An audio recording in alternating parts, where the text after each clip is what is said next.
وہ گزشتہ 2 دن سے جس طریقے سے سیاسی رہنماؤں نے، جو خاندانی سیاسی رہنما ہے، جو اپنے پارٹی پہ قابض ہے، انہوں نے گزشتہ 2 دنوں میں خاص کر کل سے جس طریقے سے ہائی کورٹ پہ وہ حملہ آور ہوئے ہیں اور جس طریقے سے انہوں نے ہائی کورٹ کے ڈیسیجن کو کرٹیسائز کیا ہے، ہم اس کی شدید مذمت کرتے ہیں۔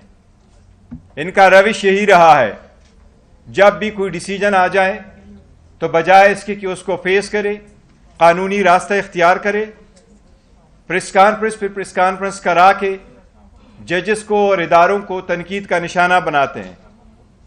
یہ سپریم کورٹ پہ بھی حملہ آور تھے، یہ ہائی کورٹ پہ بھی حملہ آور ہوئے ہیں، یہ الیکشن کمیشن کو یرغمال بنا کے بیٹھے ہوئے ہیں۔ الیکشن کمیشن اپنی آئینی ذمہ داری پوری کرتے ہوئے، میں توقع کرتا الیکشن کمیشن خود بھی ایک سٹیٹمنٹ دیتا، لیکن الیکشن کمیشن سے کوئی ایسی سٹیٹمنٹ نہیں آئی۔ جتنے لوگوں نے، سیاسی رہنماؤں نے ہائی کورٹ کے ڈیسیجن کو کرٹیسائز کیا ہے، سب سے پہلے آپ کو بتائیں، پاکستان کے 175 پولیٹیکل پارٹیز میں سے کبھی کسی نے الیکشن اسی طریقے سے ٹرانسپیرنٹ مینر میں نہیں کیے جس طریقے سے پی ٹی آئی نے کروائے۔ آج آپ کے سامنے پاکستان پی ٹی آئی کا عام ورکر الحمدللہ ایک چیئرمین کی حیثیت سے یہاں بیٹھا ہے۔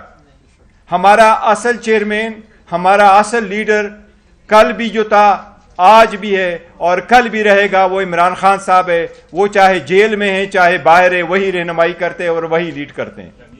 میں اس کے نمائندے کی حیثیت سے بیٹھا ہوں اور آپ کو یہ ہم باور کراتے ہیں کہ آپ کے کیمروں کے سامنے ہمارا انٹائر پروسیس ہوا ہے الیکشن کا۔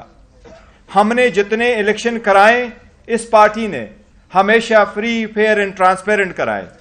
الیکشن کمیشن کے پاس آئینی قانونی نکتہ تھا کہ الیکشن کمیشن کے پاس کوئی اختیار سماعت نہیں ہے ان معاملات کو دیکھنے کا۔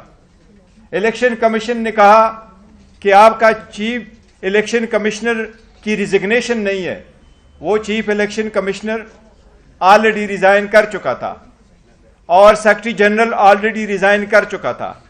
ہائی کورٹ کے جج صاحب نے 4 گھنٹے اس کیس کو سنا تھا۔ اس 4 گھنٹے کے سنے میں جتنے بھی آپ کے کیمرے والے موجود ہیں، پشاور والوں سے پوچھے، ان کے پارٹیوں نے صرف اس جج صاحب کو تپڑ نہیں مارے، اتنے سخت الفاظ اس وقت کورٹ میں بھی استعمال کیے تھے۔ ان سارے سیاسی رہنماؤں کو، یہ جو ریمننٹ پی ڈی ایم کے ہیں، ان کو اچھی طرح نظر آیا ہے کہ 8 تاریخ کو ان کے پلے کچھ بھی نہیں بچنا۔ یہ اپنی سیٹ آپ ہاریں گے انشاءاللہ تعالی اگر election free, fair and transparent ہوئے۔ ان کو ان کا پتہ ہے، اس لیے ان کی صرف یہ کوشش ہے کہ پی ٹی آئی کے پاس بلہ ہی نہ رہے، اور ہمیں امید ہے انشاءاللہ تعالی یہ صرف پی ٹی آئی کا نشان نہیں ہے، یہ پاکستان کے 25 کروڑ عوام میں سے 70% عوام کی امنگوں کی نشانی ہے۔ یہ عوام کی بنیادی حق ہے کہ اس کے مطابق الیکشن کرے۔ سپریم کورٹ یہ قانون مولانا مودودی کی کیس میں 1964 میں سیٹل کر چکی ہے، بے نظیر کے کیس میں سمبل والے میں 89 میں سیٹل کر چکی ہے کہ کسی پارٹی سے سمبل لینا اس بات کا مترادف ہے کہ آپ نے اس پارٹی کو ڈیزالو کیا ہے، اور یہ اختیار صرف سپریم کورٹ کے پاس آرٹیکل 17 میں موجود ہے، کسی اور کے پاس یہ اختیار نہیں ہے۔ کل آپ نے دیکھا ہے پے در پہ پریس کانفرنسز ہوئی ہے، باپ، بیٹی، بانجا، بتیجا سارے لگے ہوئے ہیں۔ ان کا سب مقصد یہی ہے کہ پی ٹی آئی کے پاس کوئی نشانی نہ رہے۔ ہم پہلے دن سے کہتے چلے آ رہے ہیں کہ یہ وہ ہے جو ہارس ٹریڈنگ کو بڑا پسند کرتے ہیں، اور وہ ہارس ٹریڈنگ میں پیدا بڑے ہوئے ہیں۔ یہی تو ہے جو سپریم کورٹ نے، جب حکومتیں ڈیزالو ہوتی تھی، اسمبلیوں کے کیس سپریم کورٹ کے پاس جاتے تھے، سپریم کورٹ بارہا کہہ چکی تھی کوئی ایسا نظام وضع کرے جس میں ہارس ٹریڈنگ روکے۔ اگر آپ پی ٹی آئی میں اس وقت نشان لیتے ہیں، 227 ریزرو سیٹیں کس کے پاس جائے گی؟ 70 سیٹیں نیشنل اسمبلی، باقی پروونشل گورنمنٹوں کے پاس ہے۔ اگر 227 سیٹیں آپ ریزرو ایک پارٹی سے لے لیتے ہیں تو ان کا کیا رد عمل ہوگا صدر کے الیکشن میں، سینٹ کے الیکشن میں، چیف منسٹر، پرائم منسٹر کے الیکشنز میں، اسپیکر، ڈپٹی اسپیکر کے الیکشن میں ان کا کیا رول ہوگا؟ اس وقت سب سے زیادہ نامنیشن کینڈیڈیٹ جو فیلڈ کی ہے وہ پی ٹی آئی نے کی ہے. اگر آپ نشان واپس لے لیتے ہیں تو کیا یہ لوگ سارے انڈیپینڈنٹ الیکشن لڑیں گے؟ اگر آپ ان سے انڈیپینڈنٹ الیکشن کروائیں گے تو الیکشن کے بعد جو ہارس ٹریڈنگ ہوگی اس کا ذمہ دار کون ہوگا؟ یہ دا موسٹ کرٹیکل الیکشن اس ملک میں ہونے جا رہے ہیں. اگر یہ election free, fair and transparent نہیں ہوئے تو یہ اکانومی تباہ ہو جائے گی، یہ ملک کا بدترین نقصان ہو جائے گا، یہ ڈیموکریسی ڈیریل ہو جائے گی، یہ ملک متحمل نہیں ہو سکتا. یہ جو قابض بیٹھے ہوئے ہیں پارٹیوں پہ، ان کو اس بات کا ادراک نہیں ہے. چل پڑے گی. ہماری ساری عوام سے امید درخواست ہے کہ پرامن رہے، لیکن اگر ایسے اقدامات نہ کیے گئے تو ملک کس طرف چل پڑے گا؟ کیا تیسری قوتوں کو آنے کی اجازت دی جا رہی ہے؟ کیا یہ بہتر نہیں ہے کہ عدلیہ ان سب چیزوں کا تدارک کرے؟ کیا یہ بہتر نہیں ہے کہ عدلیہ اس مسئلے کو دیکھے؟